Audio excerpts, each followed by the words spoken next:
let's start with Chris Ryan. We'll come back to Phil Perry. Phil, see you later, Phil. You are the weakest link. Goodbye. Hey, Jerod, you have me? I got you, Chris. Hey, just wanted to start off with the offensive line. Obviously, there's a lot of discussion about them going into the game against Cincinnati. What did you see from them as a group, and what are some of the adaptations you felt you made in order to get good pass protection, good run game going? I've been saying it for a long time. I think the whole offensive line conversation has been overblown. Every game, every preseason game, those guys have done a good job moving bodies and establishing toughness in the line of scrimmage, and they did that yesterday. So I'm not really too concerned with the offensive line. Those guys are going to get better every week. Also want to ask you about games from Duggar and Chris, I'm going to jump in on the we've got a lot of hands raised here, so we're going to go through and let everybody ask one question first. We'll come back to you. Raise your hand again if you want to come back to a second question. Cool. We'll go back to Phil Perry and see if we've corrected the. No, you better not, Phil. You better not mess this up. You better not mess it up. Phil. Okay, we can't get Phil. I think I got to take a pass. There we go. There we go. I can hear Phil. You got me now? Yes, we got you now. Go ahead. All right, I was going to bail out.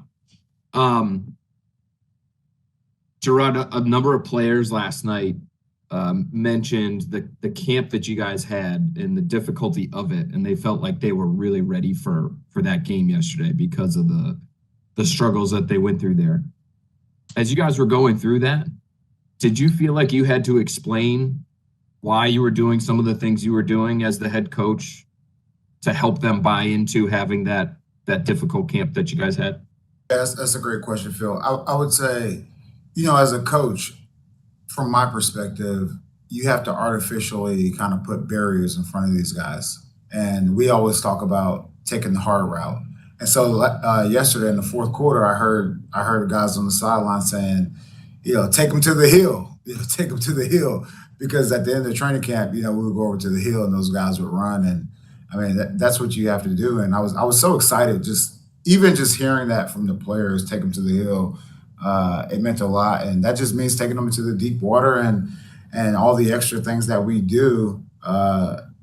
It pays off. It pays off in the long term. And it's hard for sometimes people to see in the short term how that stuff really affects the outcome of games.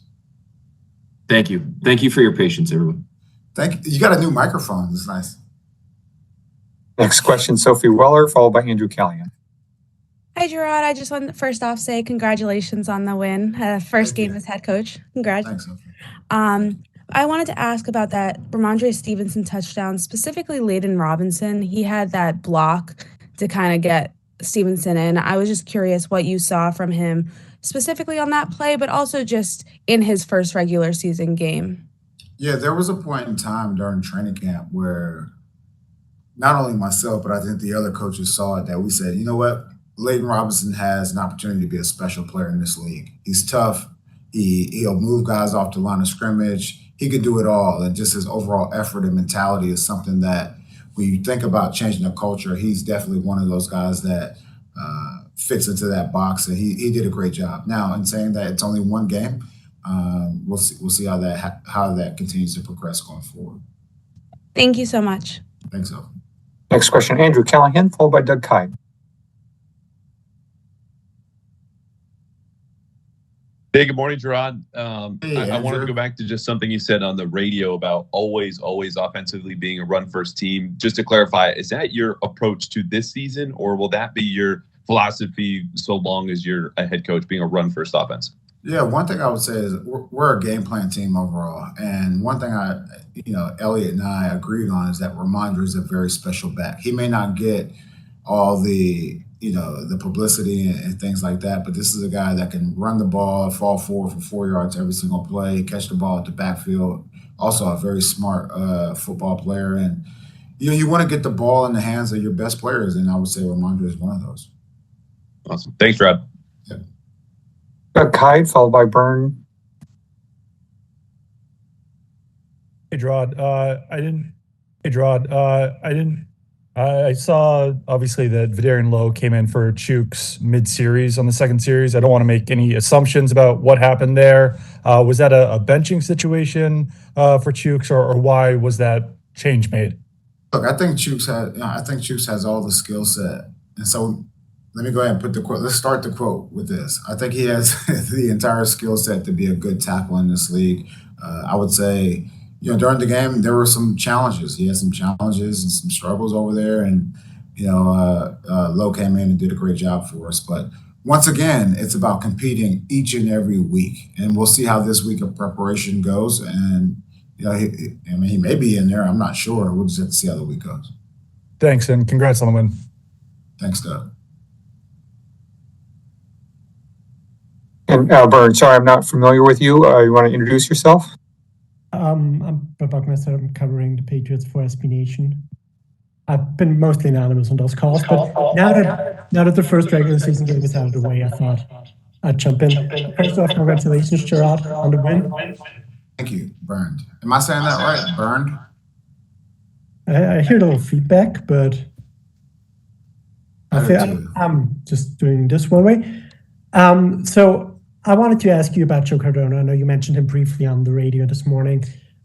He came in when you were still playing, and over those last 10 years, I was wondering just how did you see his development at not a particularly prominent position, one has to say, both in terms of his performance on the field, but also what he offers off the field as a first-time captain, as somebody who made a big play yesterday against the Bengals. Yeah, he's done a great job. I appreciate the question. He's done a great job for us all year. And I would say we always knew he could snap. Even when I was here, we knew he could snap the ball. But I would say over the years, you've seen him grow as a leader. And this year, obviously being voted on by his peers to be a captain of the team and to go out there and make a big play. I mean, it just kind of all falls into place. And you guys know, this guy has another job as well. So I always I have nothing but the most respect for a guy like Joe Cardona, who's in the military and also a good football player. But to answer your question, Bern, I would say just his leadership over the years, and that's learning from guys like Matt Slater and guys like his coach, the coaches and things like that. He's definitely taken a step forward. Thank you. Matt Della, followed by Karen Garigian.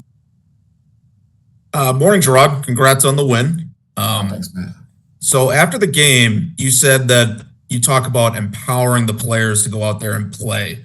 Just speaking to the defense specifically, do you think that allows them to sort of play fast out there, maybe play with, I don't know what the correct term, but maybe play with a sense of freedom or, just a sense of confidence out there while playing at top speed? And is that the goal with that sort of approach of empowering the players?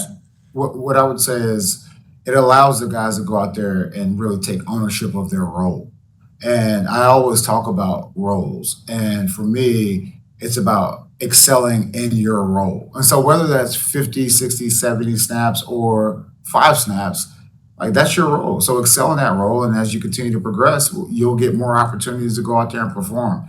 One thing I do believe in is, I know everyone likes to say, all these geniuses, X's and O's and all that stuff. Football has not, I tell them all the time, football has not changed since high school. Like if you play cover 3 in high school, it's the same. It's the same thing now. If offensively, if you run power O, it's the same thing now. And so when you hear about all the, oh, well, this guy's a guru, this guy's a guru. That's not really what it is. It's about how do you get the guys to really understand conceptually what we are trying to do as a unit.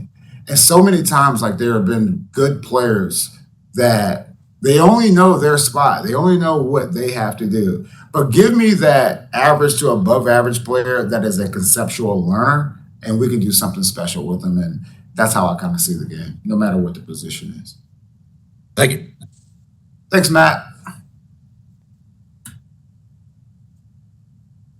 All done. Karen Nothing, Mike. Karen Garigian, followed by Mike Reese. Karen Garigian, followed by Mike Reese. Hi, Karen. Good morning, Jerod. Good morning. How are you? I'm good. You seem to be in a good mood. I wonder why. It's always good to get a win. It's hard to win games in this league, and yeah, I thought the guys went out there and got it done. I know the mantra is to ignore the noise, but it seems like some of your players might have been fueled by the noise. Any chance that you played up the noise to them? No, they don't need me to play up the noise, Karen. I mean, it's everywhere, and I do agree. I do agree with you. You know, after hearing Bentley address the team before we walked out, so I addressed the team, and then Bentley, Bentley went first, and then I went. I know they hear it, and I mean, it can be good or bad depending on the individual, but at the same time, it does. I keep telling these guys, it doesn't matter. As soon as you cross the white lines, all the noise and all that stuff has to like disappear. And I thought those guys did a good job going out there, playing physical. And once again, I would say some of the things that they hear is just simply not true.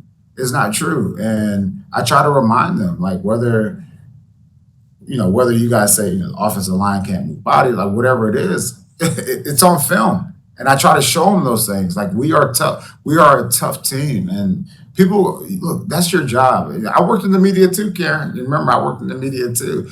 Your job as a media member is to put stories out there. And, some people, would be a contrarian or whatever. Like that's your job. And I tell those guys, like, that's their job to write those articles. So that's their job to put that noise out there. Our job is to go out here and win football games.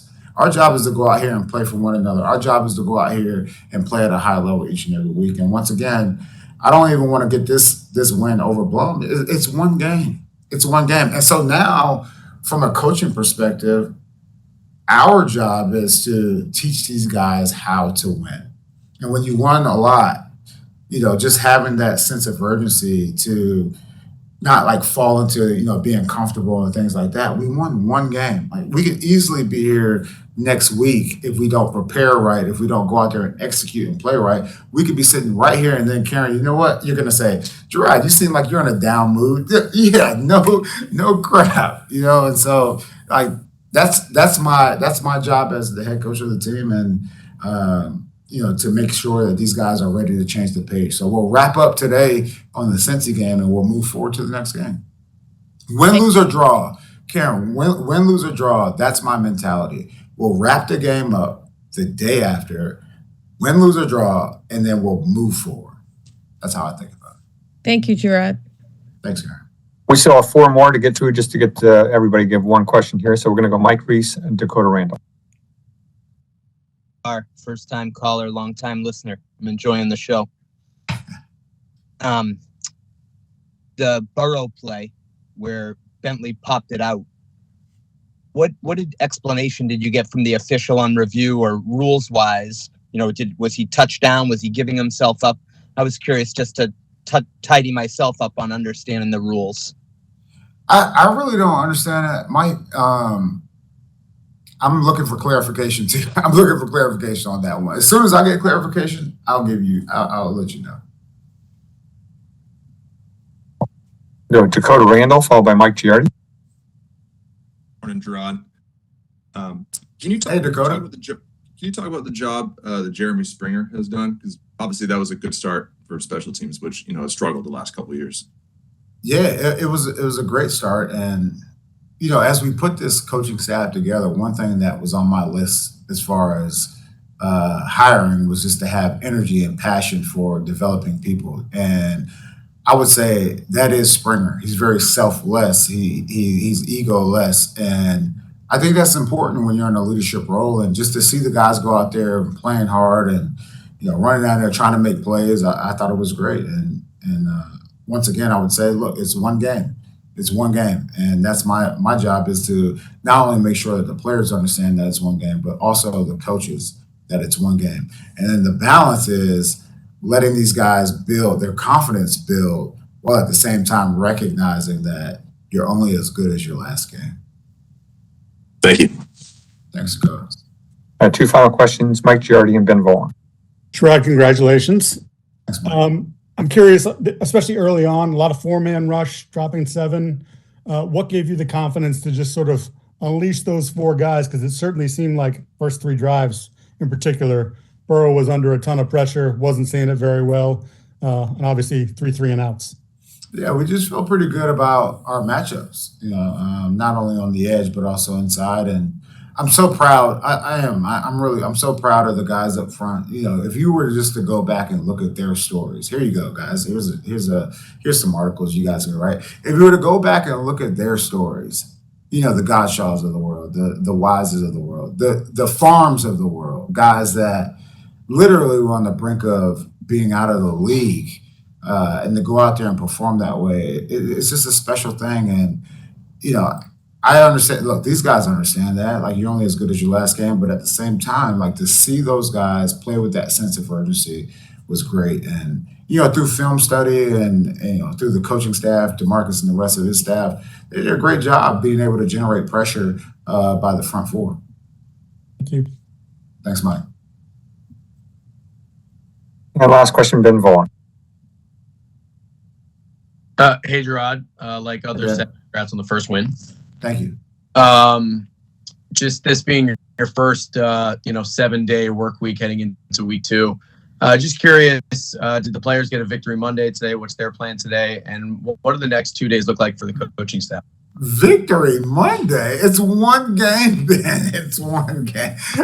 No Victory Monday. The guys are in. Hopefully they're excited to be in, and they're working out, and we'll go through the film, and we'll button this game up, and once again, like, we'll start to introduce Seattle, and I think that's the mentality. No Victory Mondays. What about with the coaches? What do these 2 days look like for you guys? Yeah, just all game planning. So once again, we'll wrap up this past game, and we'll start game planning for the next game. That's kind of how it works. Thanks, man. It seems so much more interesting. It seems so much more interesting than what it really is, but the schedule's, it's pretty much the same. Thank you, Coach. Thanks, everyone. Thanks.